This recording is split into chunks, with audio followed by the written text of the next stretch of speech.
Hi hello welcome back to English ವರ್ಡ್ಗೆ ಎಲ್ಲರಿಗೂ ಆಧಾರದ ಸ್ವಾಗತ. ಇವತ್ತು ನಾವು ಡೈರೆಕ್ಟ್ ಆ್ಯಂಡ್ ಇಂಡೈರೆಕ್ಟ್ ಸ್ಪೀಚಸಲ್ಲಿ ನೆಕ್ಸ್ಟ್ ಅಂದರೆ ಎರಡನೇ ವಿಡಿಯೋನ ನಾನು ಇಲ್ಲಿ ಮಾಡ್ತಾಯಿದ್ದೀನಿ. ಇನ್ನೂ ಕೆಲವೊಂದಷ್ಟು ರೂಲನ್ನು ನಾನು ಇಲ್ಲಿ ಡಿಸ್ಕಷನ್ ಮಾಡ್ತಾಯಿದ್ದೀನಿ.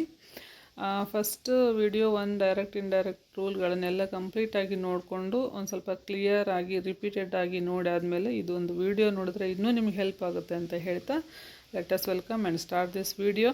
Direct and indirect speeches, reporting and reported speech. Direct and indirect ಸ್ಪೀಚ್ಗಳಿಗೆ ನಾವು ರಿಪೋರ್ಟಿಂಗ್ ಆ್ಯಂಡ್ ರಿಪೋರ್ಟೆಡ್ ಸ್ಪೀಚ್ ಅಂತ ಕರಿತೀವಿ. ಯಾಕೆ ಅಂತ ಹೋದ ವಿಡಿಯೋದಲ್ಲಿ ಹೇಳಿದ್ದೀನಿ. ರಿಪೋರ್ಟಿಂಗ್ ಆ್ಯಂಡ್ ರಿಪೋರ್ಟೆಡ್ ಸ್ಪೀಚ್ ಅಂತ ಹೇಳಿ ಡೈರೆಕ್ಟ್ ಸ್ಪೀಚಲ್ಲಿ ಅಂದರೆ ಡೈರೆಕ್ಟ್ ಸ್ಪೀಚ್ ಒಂದು ವಾಕ್ಯ ಏನು ನೋಡ್ತೀವಿ ಅದರಲ್ಲಿ ರಿಪೋರ್ಟಿಂಗ್ ಆ್ಯಂಡ್ ರಿಪೋರ್ಟೆಡ್ ಸ್ಪೀಚ್ ಎರಡು ಪಾರ್ಟ್ಸ್ ಇರುತ್ತೆ. ಅದ್ರ ಸಲುವಾಗಿಯೇ ಅದನ್ನು ರಿಪೋರ್ಟಿಂಗ್ ಆ್ಯಂಡ್ ರಿಪೋರ್ಟೆಡ್ ಸ್ಪೀಚ್ ಅಂತ ಕರೀತಾರೆ. ಇನ್ನೊಂದಷ್ಟು ಎಕ್ಸಾಂಪಲ್ಸು ಅಂತಂದರೆ ಹೋದ ವಿಡಿಯೋದಿಂದ ಕಂಟಿನ್ಯೂ ಮಾಡ್ತಾ ಇದ್ದೀನಿ. ಇಲ್ಲೇ ಸೆಂಟೆನ್ಸಸ್ಸು ಅಂದರೆ ಟೆನ್ಸ್ ಚೇಂಜಸ್ ಯಾವ ಥರ ರಿಪೋರ್ಟೆಡ್ ಸ್ಪೀಚು ಚೇಂಜ್ ಆಗುತ್ತೆ, ರಿಪೋರ್ಟಿಂಗ್ ಸ್ಪೀಚ್ ಯಾವ ಟೆನ್ಸಲ್ಲಿದ್ದರೆ ರಿಪೋರ್ಟೆಡ್ ಸ್ಪೀಚಲ್ಲಿ ಇನ್ಯಾವ ಟೆನ್ಸಲ್ಲಿ ಚೇಂಜ್ ಆಗುತ್ತೆ ಅನ್ನೋದನ್ನು ಡಿಸ್ಕಷನ್ ಮಾಡಾಗಿದೆ. ಇವಾಗ sentence 4 kinds of sentence already ನಾವು ಕಲ್ತಾಗಿದೆ. An assertive, an interrogative, an imperative and an exclamatory. ಈ ಮೂಲತಃ 4 ಕೈಂಡ್ಸ್ ಆಫ್ ಸೆಂಟೆನ್ಸಸ್ ಇವುಗಳಲ್ಲಿ ಪಾಸಿಟಿವ್ ಆ್ಯಂಡ್ ನೆಗೆಟಿವ್ ಬಂದೇ ಬರುತ್ತೆ.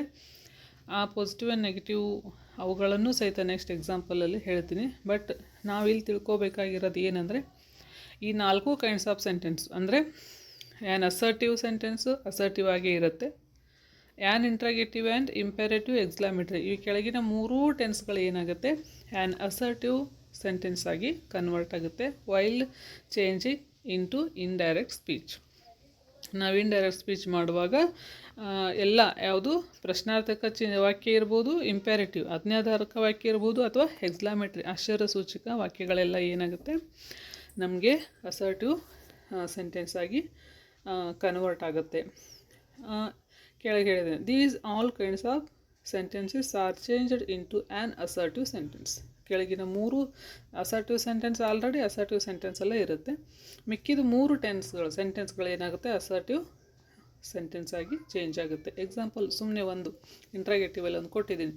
ಈ ಥರ ಡೈರೆಕ್ಟ್ ಟು ಇಂಡೈರೆಕ್ಟ್ ಸ್ಪೀಚ್. ಈ asked what is your name, ಈ ಥರ ನಾವು ಈ ಡೈರೆಕ್ಟ್ ಸ್ಪೀಚ್ ಇದರಲ್ಲಿ ಇನ್ನೊಂದು ಸರಿ ಹೇಳೋಕ್ಕೆ ಇಷ್ಟಪಡ್ತೀನಿ. ಈ ಆಸ್ಕ್ಡ್ ಅನ್ನೋದು reporting speech, what is your name ಅನ್ನೋದು ರಿಪೋರ್ಟೆಡ್ ಸ್ಪೀಚು. ಸೊ ಅದಕ್ಕೆ ರಿಪೋರ್ಟಿಂಗ್ ಆ್ಯಂಡ್ ರಿಪೋರ್ಟೆಡ್ ಸ್ಪೀಚ್ ಅಂತ ಹೇಳಿ ಡೈರೆಕ್ಟ್ ಆ್ಯಂಡ್ ಇಂಡೈರೆಕ್ಟ್ಗೆ ಇನ್ನೊಂದು ಹೆಸರಲ್ಲಿ ಕರೀತಾರೆ. ಇದು ಡೈರೆಕ್ಟ್ ಸ್ಪೀಚ್ ಯಾವುದು he asked what is your name.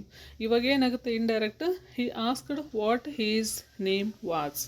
Okay, ಏನಾಯಿತು ಇಲ್ಲಿ ಯಾವ ಥರ ಚೇಂಜ್ ಆಯಿತು ಅನ್ನೋದನ್ನು ನಾನು ನೆಕ್ಸ್ಟ್ ವಿಡಿಯೋಗಳಲ್ಲಿ ಎಕ್ಸಾಂಪಲ್ಗಳನ್ನು ಮಾತ್ರ ಹೇಳುವಾಗ ಪ್ರತಿಯೊಂದು ಎಕ್ಸಾಂಪಲ್ಗಳನ್ನು ನಾನೇನು ಮಾಡ್ತೀನಿ ಎಕ್ಸ್ಪ್ಲೇನ್ ಮಾಡ್ತೀನಿ.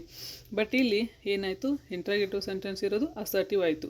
ಈ ಆಸ್ಕ್ಡೆ ವಾಟ್ ಅನ್ನೋದು ಆಲ್ರೆಡಿ ಅಲ್ಲಿ ದ್ಯಾಟ್ ದಿಸ್ ಅಂತ ಸೇರ್ತೀವಿ. ಆಮೇಲೆ ಇದೇ ನೋ ಇತ್ತಂದರೆ ಇಫ್ ಅಂತ ಸೇರಿಸ್ತೀವಿ. ಬಟ್ ಇಲ್ಲಿ ವಾಟ್ ಆಲ್ರೆಡಿ ಇರೋದ್ರಿಂದ ವಾಟನ್ನು ಕಂಜಂಕ್ಷನ್ ಆಗಿ ಸೇರಿಸಿ ಯುವರ್ ಅನ್ನೋದಿಲ್ಲಿ ಹೀಸ್ ಆರ್ ಹರ್ ಎರಡಾದರೂ ಆಗ್ಬೋದು. Her name or his name. What is your name, ಈಗ ಈಸ್ ಅನ್ನೋದು ಏನಾಗುತ್ತೆ ಆಟೋಮೆಟಿಕಲಿ ವಾಜ್ ಆಗಿ ಬದಲಾಗುತ್ತೆ. ವಾಟ್ ಈಸ್ ಯುವರ್ ನೇಮ್ ಅನ್ನೋದು ಇಂಟ್ರಾಗೇಟಿವ್ ಆಗಿರೋದ್ರಿಂದ ವಾಟ್ ಹೀಸ್ ನೇಮ್ ವಾಜ್ ಅನ್ನೋದು ಇಲ್ಲಿ ಆಟೋಮೆಟಿಕಲಿ ಅಸರ್ಟಿವ್ ಆಗಿ ಕನ್ವರ್ಟ್ ಆಗುತ್ತೆ ಆ್ಯಸ್ ಪರ್ ರೂಲ್.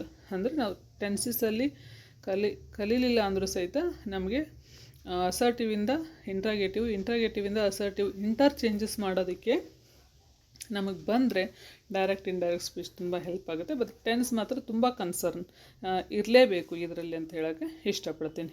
ಇನ್ನೊಂದಷ್ಟು ಇವೆ ಡೈರೆಕ್ಟ್ ಟು ಇಂಡೈರೆಕ್ಟ್.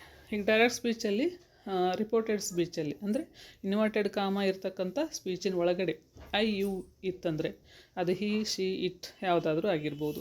ಅಂದರೆ ಆ ಸಂದರ್ಭಕ್ಕೆ ತಕ್ಕಂತೆ ಆಗುತ್ತೆ. ವಿ ಇತ್ತಂದರೆ ಯು ಇತ್ತಂದರೆ ದೇ ಆಗುತ್ತೆ, ಯಾಕಂದರೆ ಪ್ಲೂರಲ್ ಫಾರ್ಮು ಥರ್ಡ್ ಪರ್ಸನ್ ಆಗುತ್ತೆ. ಮೈ ಇತ್ತಂದರೆ ಹಿಮ್ ಹೀಸ್ ಹರ್ ಆಗುತ್ತೆ. ಮೈನ್ ಯುವರ್ಸ್ ಇದ್ದರೆ ಹೀಸ್ ಹರ್ಸ್ ಆಗುತ್ತೆ. ಅವರ್ಸ್ ಯುವರ್ಸ್ ಇದ್ದರೆ ದೇಯರ್ಸ್ ಆಗುತ್ತೆ. ಅಸ್ ಇದ್ದರೆ ದೆಮ್ ಆಗುತ್ತೆ. ನವ್ ಇದ್ದರೆ ದೆನ್ ಆಗುತ್ತೆ. ಹಿಯರ್ ಇದ್ದರೆ ದೇಯರ್. ದಿಸ್ ಇದ್ದರೆ ದ್ಯಾಟ್. ಟುಡೇ ಇದ್ದರೆ ದ್ಯಾಟ್ ಡೇ. ಎಸ್ಟರ್ಡೇ ಇದ್ದರೆ the day before.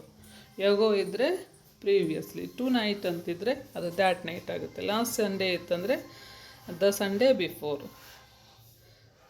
Next here the following year. ಅಂದರೆ ಈ ಥರ ವರ್ಡ್ಸ್ಗಳು ಏನಾದರೂ ಬಂದರೆ ಇಂಡೈರೆಕ್ಟಲ್ಲಿ ನಾವು ಬದಲಾವಣೆ ಮಾಡಬೇಕು ಅಂತ ಕೆಲವೊಂದು ಸಿಂಪಲ್ ವರ್ಡಿಂಗ್ಸ್ ಇವು. ಕೊನೆ ಫೈನಲಿ ಒಂದು ಸ್ಟೇಟ್ಮೆಂಟು.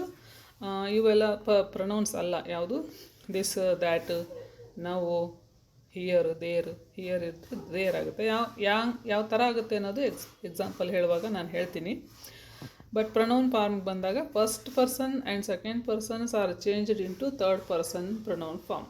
ಓಕೆ, ಅದು ಫಸ್ಟ್ ಪರ್ಸನ್ ಇರ್ಬೋದು, ಸೆಕೆಂಡ್ ಪರ್ಸನ್ ಇರ್ಬೋದು, ಅದು ಥರ್ಡ್ ಪರ್ಸನ್ ಆಗಿ ಏನಾಗುತ್ತೆ, ಬದಲಾವಣೆ ಆಗುತ್ತೆ ಅಂತ ಹೇಳ್ತಾ ಆಲ್ಮೋಸ್ಟ್ ಇದು ರೂಲ್ಸ್ ಕಂಪ್ಲೀಟ್ ಆಯಿತು. ನೆಕ್ಸ್ಟ್ ಎಕ್ಸಾಂಪಲ್ ಒಂದಿಗೆ ಮತ್ತೆ ನಾವು ಮೀಟ್ ಆಗೋಣ ಅಂತ ಹೇಳ್ತಾ ಒಂದು ಸಾರಿ ಎಲ್ಲ ವಿಡಿಯೋಗಳನ್ನು ರಿವಿಷನ್ ಮಾಡಿ, ಶೇರ್ ಆ್ಯಂಡ್ ಸಬ್ಸ್ಕ್ರೈಬ್ ಮಾಡಿ ಅಂತ ಹೇಳ್ತಾ thank you very much. Bye, take care.